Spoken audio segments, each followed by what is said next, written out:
Welcome back to Physical Exponent World. So today's topic, blood circulatory system, రక్త ప్రసరణ వ్యవస్థ.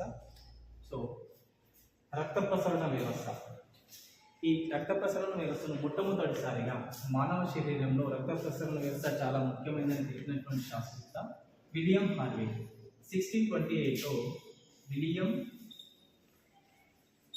Harvey ఈ రక్త ప్రసరణ వ్యవస్థను కనుగొనడం అనేది జరిగింది. సో ఈ రక్తం లోపల 3 రకాల భాగాలుగా విభజించుకోవడం జరిగింది. ఏమేమవి? ఒకటి రక్తం, రెండవది రక్తనాళాలు, మూడవది గుండె. రక్తం, రక్తనాళాలు, గుండె. ఈ రక్తాన్ని గురించి అధ్యయనం చేయు శాస్త్రాన్ని హెమటాలజీ అని పిలవడం జరుగుతుంది. రక్తాన్ని గురించి అధ్యయనం చేయు శాస్త్రాన్ని హెమటాలజీ అని అంటారు. ఓకే, ఈ రక్తం అనేది ఒక ద్రవరూపక సంయోజక కణజాలం. ద్రవరూపక సంయోజక కణజాలం. రక్తం అనేది ద్రవరూపక సంయోజక కణజాలం. ఈ రక్తం లోపల ఏంటి? విశిష్ట గురుత్వం. విశిష్ట గురుత్వం అనేది 1.050 to 1.060. విశిష్ట గురుత్వం అనేది 1.050 to 1.060% లో ఉంటుంది. అదేవిధంగా ఈ రక్తము మానవుని యొక్క శరీరం లోపల స్త్రీలలో 5 లీటర్లు, పురుషులలో 6 లీటర్ల రక్తం ఉంటుంది. సో కాబట్టి మామూలుగా మానవుని శరీరంలో ఎన్ని లీటర్ల రక్తం ప్రవహిస్తుంది అన్నప్పుడు మనం ఏం చెప్పాలి? 5 నుండి 6 లీటర్లు. 5 నుండి 6 లీటర్లు. మన శరీరంలో ఉన్న మొత్తం వంతులో ఈ రక్తం అనేది 12వ వంతు భాగం. టోటల్ రక్తం అనేది 12వ వంతు భాగం. సపోజ్ ఒకవేళ మనకి 1/3 1/3వ వంతు రక్తం మన శరీరంలో ఉంది కాబట్టి సపోజ్ మనకు ఎప్పుడైనా ఏదైనా యాక్సిడెంట్ అయ్యి కానీ లేదా ఇంకేదైనా ప్రమాదాల వల్ల కానీ 2/3 రక్తం కనుక మనం కోల్పోయినట్లయితే అప్పుడు కంపల్సరీ మనిషి మరణించడం అనేది జరుగుతుంది. సో కంపల్సరీ మానవుని యొక్క శరీరంలో 1/3 వంతు రక్తం అనేది కంపల్సరీగా ఉండాలి. ఓకే, అదేవిధంగా ఈ రక్తం లోపల ఇందాక మనం చెప్పుకున్నాం, ఈ రక్తం లోపల రక్తము మరియు రక్తనాళాలు, గుండె, ఈ 3 రకాల వ్యవస్థల ద్వారా రక్త ప్రసరణ వ్యవస్థ అనేది కంప్లీట్ గా ఫుల్ఫిల్ కావడం అనేది జరుగుతుంది అని చెప్పేసి. ఓకేనా? సపోజ్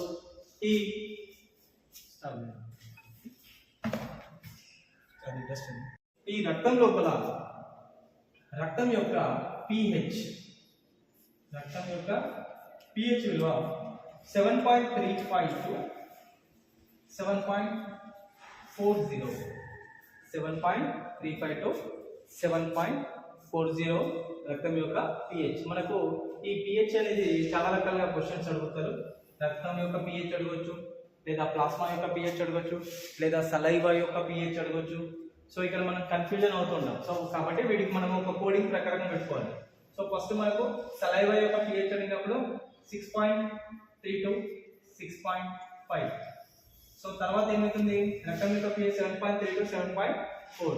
దెన్ ప్లాస్మా యొక్క pH 7 to 7.2.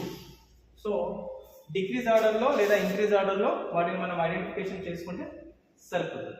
Okay, so next వచ్చేసి ఈ రక్తం లోపల ఉండేటువంటి సంఘటనలు. ఈ రక్తం లోపల నీరు అనేది 91% ఉంటుంది. అదేవిధంగా ప్రోటీన్స్ 8% ఉంటాయి.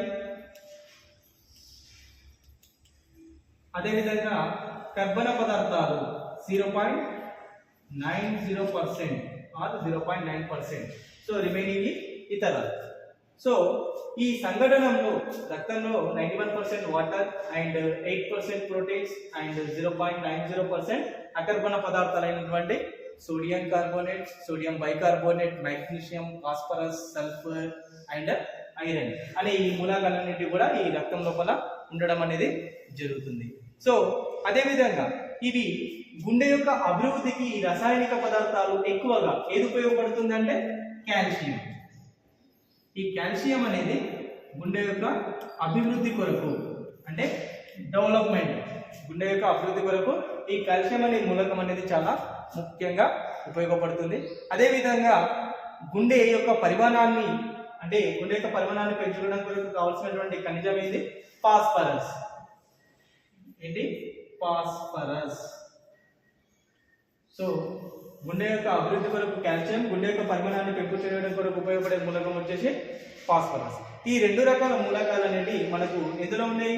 అకర్బన పదార్థాలు అయినటువంటి రక్తంలో ఉన్నటువంటి అకర్బన పదార్థాలు ఏమేమి ఉన్నాయి? Sodium bicarbonate, magnesium, phosphorus, sulphur, iron మొదలగు ఈ అకర్బన పదార్థాల ద్వారా కాల్షియం మరియు ఫాస్ఫరస్ అనేది మనకు గుండెకు అభివృద్ధి చెందడం కొరకు ఎంతగానో ఉపయోగపడుతుందని మనం చెప్పుకున్నాం. సో అదేవిధంగా ఈ రక్తం లోపల తిరిగి మళ్ళీ రెండు భాగాలు, రక్తం లోపల తిరిగి మళ్ళీ రెండు భాగాలు ఏమేమి ఉన్నాయి? సో ఒకటి రక్తం లోపల రక్తము, ఇంకొకటి రక్తనాళాలు. అంటే ఈ రక్తంని మనం ఏమని పిలుచుకోవచ్చు? మళ్ళీ ప్లాస్మా అండ్ రక్త కణాలు or blood cells. Plasma and blood cells, plasma మరియు రక్త కణాలు. సో నౌ ప్లాస్మా గురించి తెలుసుకుందాం. సో ఈ ప్లాస్మా గురించి మనకు ఆల్రెడీ కింది తరగతులు నేర్చుకుని ఉంటాం. సో ఈ ప్లాస్మా అనేది ఇది ఒక ద్రవరూపకమైనటువంటి కణజాలం. సో ఈ ప్లాస్మా యొక్క రంగు ఏ విధంగా ఉంటుంది అంటే ఎండుగడ్డి రంగు. సో మామూలుగా ఎండుగడ్డి రంగు some kind of yellowish type లో ఈ ఎండుగడ్డి రంగు ప్లాస్మా అనేది ఎండుగడ్డి రంగు రూపంలో కలర్ లో ఉంటుంది. అదేవిధంగా ఈ ప్లాస్మాలో రక్తంలో ప్లాస్మా అనేది ఎంత పర్సెంటేజ్? 55%. సో సమ్ టైమ్స్ మనకు 55 to 60% అని కూడా ఇవ్వచ్చు. సో అప్పుడు మనము 55 to 60% ని ఆప్షన్ ని చూస్ చేసుకోవాలి. లేదా ఎగ్జాక్ట్లీ మనకు ఫిగర్ కనుక 55 ఇస్తే మనము 55 ఆప్షన్ కే వెళ్ళిపోవాలి. సో రక్తం లోపల ప్లాస్మా 55% ఉంటుంది. అదేవిధంగా ఈ ప్లాస్మా లోపల నీరు 92% వాటర్, నీరు ఎంత ఉంటుంది? 92%. తర్వాత 6 to 8% కర్బన పదార్థాలు, అదేవిధంగా 0.85 to 0.90% అకర్బన పదార్థాలు. సో మనకు వాటర్ తెలుసు. ఈ కర్బన పదార్థాలు, అకర్బన పదార్థాలు అనేది ఏంటో చూద్దాం. ఈ కర్బన పదార్థాలు ప్లాస్మా లోపల 6 to 8% ఉంటుంది. అదేవిధంగా దీనిలో ఫ్లాటీ ఆమ్లాలు, అమైనో ఆమ్లాలు, లిపిడ్స్ ఇవన్నీ కూడా ప్రోటీన్స్, వీటితో ఇది నిర్మితమై ఉండడం జరుగుతుంది. అదేవిధంగా 0.85 to 0.9% ఆఫ్ కర్బన పదార్థాలు potassium, calcium, magnesium, ammonia, phosphorus, sulphur and some bicarbonates ఇవన్నీ కూడా ఉంటాయి. ఇవన్నీ ఏం చేస్తున్నాయి? వాటి యొక్క ద్రవాభిసరణ పీడనాన్ని కాపాడుకుంటూ దానిలో చర్యలో పాల్గొనడం అనేది జరుగుతుంది. ఓకే. సో ప్లాస్మా రక్తంలో ప్లాస్మా 55% ఉంటుంది. ప్లాస్మా లోపల వాటర్ 92% ఉంటుంది. అదేవిధంగా కర్బన పదార్థాలు 6 to 8% ఉంటాయి. అదేవిధంగా అకర్బన పదార్థాలు 0.85 to 0.9% ఉంటాయి. ఓకే. సో ఇది అబౌట్ ప్లాస్మా. మరియు దీంతో పాటుగా ఈ ప్లాస్మాలో మనకి మూడు రకాల ప్రోటీన్స్, ప్లాస్మాలో 3 రకాల ప్రోటీన్స్ ఉంటాయి. ఏమేమి? ఒకటి ఆల్బ్యూలిన్,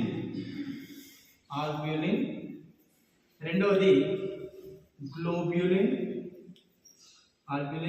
ఆల్బ్యూమిన్, గ్లోబ్యూలిన్, మూడవది వచ్చేసి ప్రోథ్రాంబిన్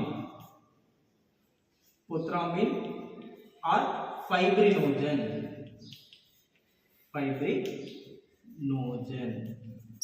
ఓకే. ప్లాస్మాలో 3 రకాల ప్రోటీన్స్ ఉంటాయి. ఒకటి వచ్చేసి ఆల్బ్యూమిన్, సెకండ్ వన్ వచ్చేసి గ్లోబ్యూలిన్ అండ్ థర్డ్ వన్ వచ్చేసి ప్రోథ్రాంబిన్ ఆర్ ఫైబ్రినోజన్. సో ఈ 3 రకాల ప్రోటీన్స్ గురించి మనం నేర్చుకున్నాం. First albumin. ఈ ఆల్బ్యూమిన్ అనేది 53%, ప్లాస్మాలో 53% ఈ ఆల్బ్యూమిన్ అనేది ఉంటాయి. ఇవి రక్తంలో మొత్తంగా విస్తరించి, అదేవిధంగా రక్తం లోపల ఇవి రక్షణ చర్యలను చేపడుతూ అదేవిధంగా ద్రవ విసరణ పీడనాన్ని కాపాడడానికి ఈ ఆల్బ్యూమిన్ అనేది ఎంతగానో ఉపయోగపడడం జరుగుతుంది. ఇది ఇక్కడ కాలేయం లోపల తయారవుతాయి. ఆల్బ్యూమిన్ లో ఎక్కడ తయారవుతాయి అంటే కాలేయం లోపల తయారవుతాయి. ఇది ఎంత పర్సెంటేజ్ లో ఉంటుంది ప్లాస్మాలో అంటే 53% అని చెప్పాలి. దీని యొక్క చర్య ఏంటి అంటే ద్రవ విసరణ పీడనాన్ని క్రమబద్ధీకరిస్తుందని చెప్పుకోవాలి. అదేవిధంగా గ్లోబ్యులిన్ 43% ఆఫ్ గ్లోబ్యులిన్. ఇవి ప్లాస్మా లోపల ఎక్కువ గ్లోబ్యులిన్ల చేత నిర్మితమై ఉంటుంది. ఇది ఏం చేస్తుంది? ఇది రక్తం యొక్క సరఫరా మరియు అదేవిధంగా రక్షణ చర్యల్లో పాల్గొంటుంది. అదేవిధంగా ద్రవ విసరణ పీడనాన్ని కాపాడడంలో ముఖ్యమైన చర్యలుగా చేస్తుంది. ఇది ఎక్కడ? లింఫ్ నాట్స్ లో తయారవుతాయి.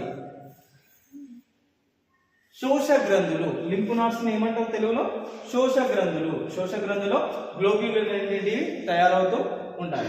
సో చివరిగా prothrombin and fibrinogen. So already మనకు ఈ ప్రోథ్రాంబిన్ ఫైబ్రినోజన్ అనేది ఏంటి? శరీరం లోపల ఎప్పుడైనా గాయాల బారిన పడినప్పుడు కానీ లేదా ఏదైనా రక్త కణాలు తెగినప్పుడు కానీ రక్తం కంప్లీట్ గా బయటికి రావడం అనేది జరుగుతుంది. ఈ ప్రోథ్రాంబిన్ ఫైబ్రినోజన్ ఏం చేస్తుంది? రక్తం గడ్డ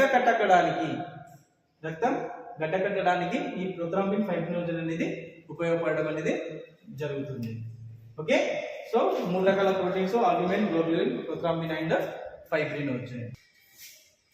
సో నెక్స్ట్ ఈ రక్త ప్రసరణ వ్యవస్థలో మనం ఇందాక చెప్పుకున్నట్టుగా ఏమేమనుకున్నాం మనం? ఒకటి రక్తంలో 2 రకాల భాగాలు అనుకున్నాం. అందులో ఒకటి ప్లాస్మా అయిపోయింది, రెండవది రక్త కణాలు.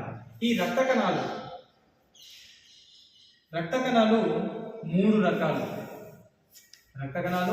3 రకాలు.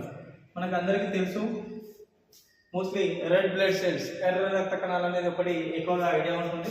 సో ఎర్ర రక్త కణాలు, అదేవిధంగా తెల్ల రక్త కణాలు, అదేవిధంగా రక్త ఫలకీకలు. సో మనకు ఇక్కడ ఇచ్చినటువంటి ఈ టైటిల్స్ లోనే మనకు డిఫరెంట్ టైప్స్ ఆఫ్ క్వశ్చన్స్ కూడా అరేంజ్ చేయడం జరుగుతుంది. ఎట్లా? ఎర్ర రక్త కణాల గల మరి ఒక పేరు ఏంటి? ఎరిథ్రోసైట్స్. ఎర్ర రక్త కణాల గల మరి ఒక పేరు ఎరిథ్రోసైట్. వీటిని ఇంకొక పేరు కూడా ఏమని పిలుచుకోవచ్చు?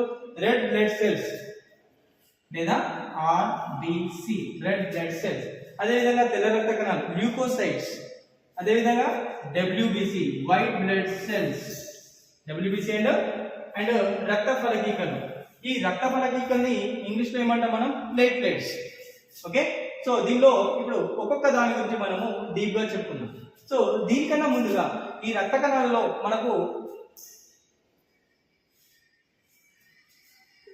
ఎర్ర రక్త కణాలు, తెల్ల రక్త కణాలు. ఈ తెల్ల రక్త కణాలను తిరిగి 2 భాగాలుగా విభజించారు. ఒకటి granulocyte, one more agranulocyte and agranulocyte. So ఇక్కడ ఈ గ్రాన్యులోసైట్, ఎగ్రాన్యులోసైట్ దీనిలో ఉన్నటువంటి కేంద్రకాలు తమ్ముల యొక్క నిర్మాణాలను దృష్టిలో పెట్టుకొని మళ్ళీ తిరిగి వీటిని గ్రాన్యులోసైట్ ని 3 భాగాలుగా విభజించారు. అదేవిధంగా ఎగ్రాన్యులోసైట్ ని 2 భాగాలుగా విభజించారు. గ్రాన్యులోసైట్స్ అనేది ఎసిడోఫిల్స్ అండ్ బేసోఫిల్స్. అదేవిధంగా న్యూట్రోఫిల్స్. సో చూడండి, ఇక్కడ గ్రాన్యులోసైట్ దానిలో ఉన్నటువంటి తమ్మిన కేంద్రకాల యొక్క ఆధారంగా చేసుకొని దీన్ని 3 రకాలుగా వర్గీకరించారు. ఒకటి acidophils and basophils and neutrophils. అదేవిధంగా ఎగ్రాన్యులోసైట్ ని 2 రకాలుగా వర్గీకరించారు. ఒకటి lymphocytes and one more monocytes.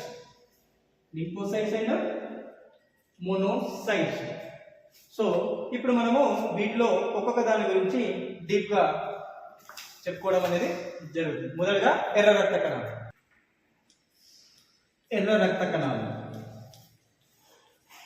So ఈ ఎర్ర రక్త కణాలు వీటి యొక్క ఆకారం వచ్చేసి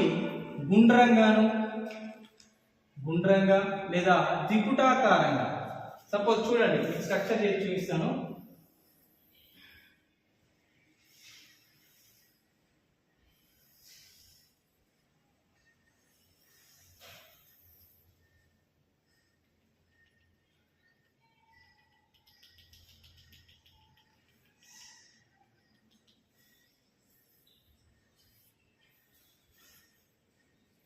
సో ఈ విధంగా ఎర్ర రక్త కణాలు గుండ్రంగాను లేదా త్రిపుటాకారం ఆకారంలో ఉండడం అనేది జరుగుతుంది.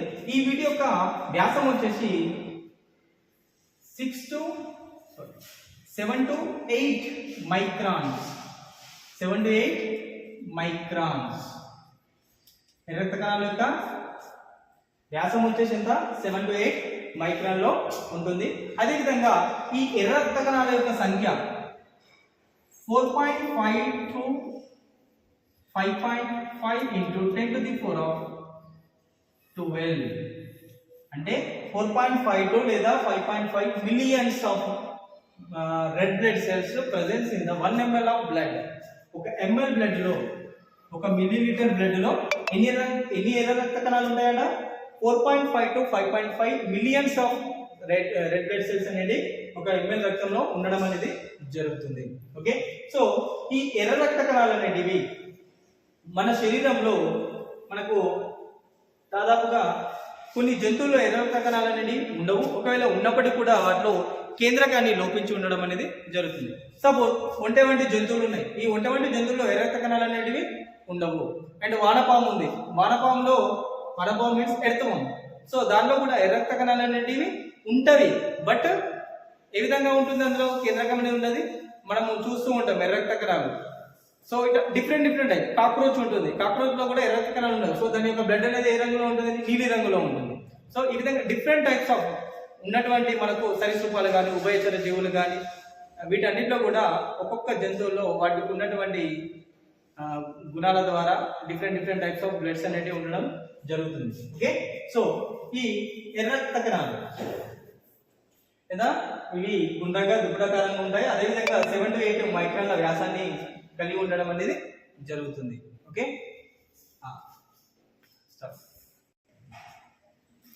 ఓకే, ఈ వీటి యొక్క వ్యాసము, వీటి యొక్క ఆకారం అనేది తెలుసు. అదేవిధంగా ఈ ఎర్ర రక్త కణాలు మనం ఇందాక చెప్పుకున్నట్టు ఒంటె వంటి జీవుల్లో ఎర్ర రక్త కణాల్లో కేంద్రకం అనేది ఉండదు. అదేవిధంగా సకశరీర జీవులైనటువంటి ఉభయచర జీవుల్లో కూడా ఎర్ర రక్త కణాల్లో కేంద్రకం అనేది ఉంటుంది. సపోజ్ ఈ ఎర్ర రక్త కణాలు ఎక్కడ ఉత్పత్తి అవుతాయి? ఎముక యొక్క మధ్యలో ఈ ఎర్ర రక్త కణాలు అనేది ఉత్పత్తి కావడం అనేది జరుగుతుంది. ఎముక యొక్క మధ్యలో ఎర్ర రక్త కణాలు ఉత్పత్తి అవుతాయి. ఈ విధంగా ఎర్ర రక్త కణాలు ఉత్పత్తి అవడాన్ని ఏమని పిలుస్తున్నాం? ఎరిథ్రోపాయిసిస్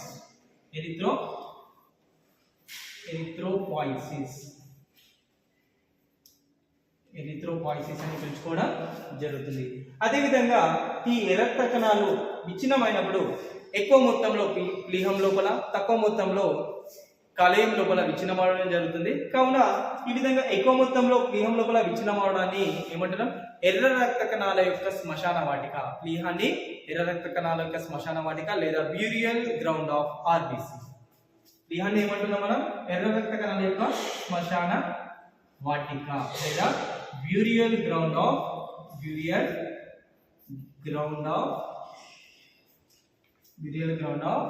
ఆర్బిసి. ఎర్ర రక్త కణాలు మనకు డైరెక్ట్ క్వశ్చన్ కూడా అడగచ్చు. బ్యూరియల్ గ్రౌండ్ ఆఫ్ ఆర్బిసి అని చెప్పేసి కింద మనకు డిఫరెంట్ ప్లీహము, కాలేయము, లేకపోతే కిడ్నీ సంథింగ్ ఏదైనా ఒక డిఫరెంట్ ఇచ్చేయచ్చు. సో అప్పుడు మనం ఏంటంటే ప్లీహము, కాలేయం రెండు ఉంటాయి. ఈ రెండింటిలో ఎర్ర రక్త కణాలు విచ్ఛిన్నం కావడం అనేది జరుగుతుంది. కాకపోతే ఎక్కువ మొత్తంలో ప్లీహంలో ఎర్ర రక్త కణాలు విచ్ఛిన్నం అవుతున్నాయి కాబట్టి మనము ఆన్సర్ అనేది ప్లీహానికి పెట్టాలా. The burial ground of RBC అని చెప్పేసి ప్లీహాన్ని పిలుచుకోవడం అనేది జరుగుతుంది. సో అదే విధంగా ఈ ఎర్ర రక్త కణాల్లో ఏంటి? జీవ పదార్థం దాని చుట్టూ ఆవరించి ప్లాస్మా త్వచం ఉంటుంది. అదేవిధంగా దీని లోపల మొత్తం కూడా జీవ పదార్థంతో నిండి ఉంటుంది. దాని చుట్టూ ఆవరించి ప్లాస్మా త్వచం ఉంటుంది. అదేవిధంగా దాని లోపల మొత్తం కూడా జీవ పదార్థం చేత నిండి ఉంటుంది. ఇందులో మనకు ఎర్ర రక్త కణాలు ఒక రోజులో 10 into 10 to the power of 12 ఎర్ర రక్త కణాలు విచ్ఛిన్నమయ్యి అదే స్థానంలో కొత్త ఎర్ర రక్త కణాలు ఉత్పత్తి కావడం అనేది జరుగుతుంది.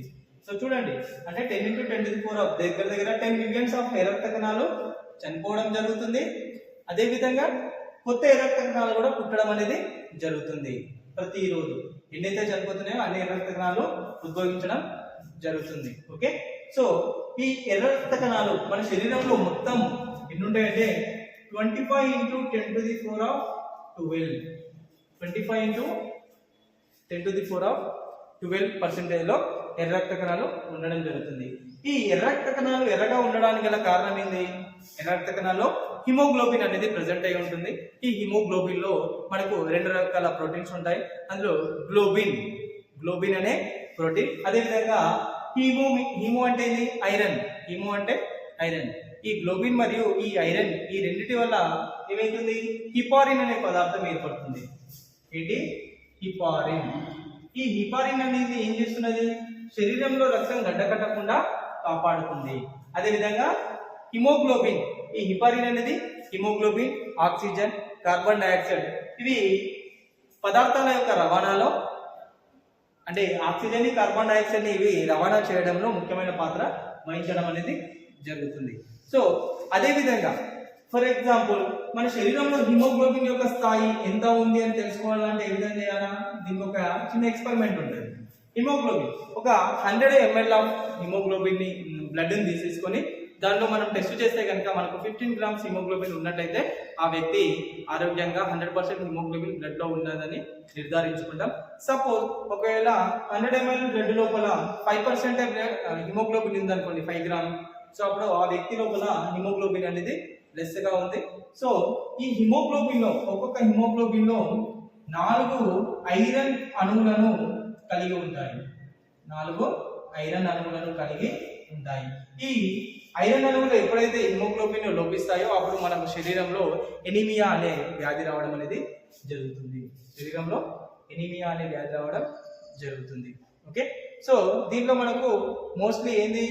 గ్లోబిన్ అనే ప్రోటీన్ ఇంపార్టెంట్. మనకు క్వశ్చనింగ్ అడిగినా ఏమడుగుతారు? హిమోగ్లోబిన్ లో పరిణతి చెందిన ఆర్బీసీలో కణంగాలు ఉంటాయి, పరిణతి చెందని ఆర్బీసీలో కణంగాలు ఉండవు. పరిణతి చెందిన ఆర్బీసీలో కణంగాలు ఏమేమి ఉంటాయి?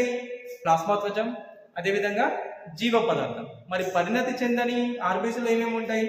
మైటోకాండ్రియా, లైసోజోమ్స్, రైబోజోమ్స్, న్యూక్లియర్, గాల్జీ అపరాటస్, ఎండోప్లాజమిక్స్ ఇవన్నీ కూడా పరిణతి చెందని ఆర్బీసీలో ఉండేటువంటి కణంగాలు. పరిణతి చెందిన దానిలో ఉండేటువంటి కణంగాలు ఏమేమో ప్లాస్మా త్వచం మరియు జీవ పదార్థం, ఇవి రెండే కలిగి ఉండడం అనేది జరుగుతుంది. Okay, so the next is white blood cells.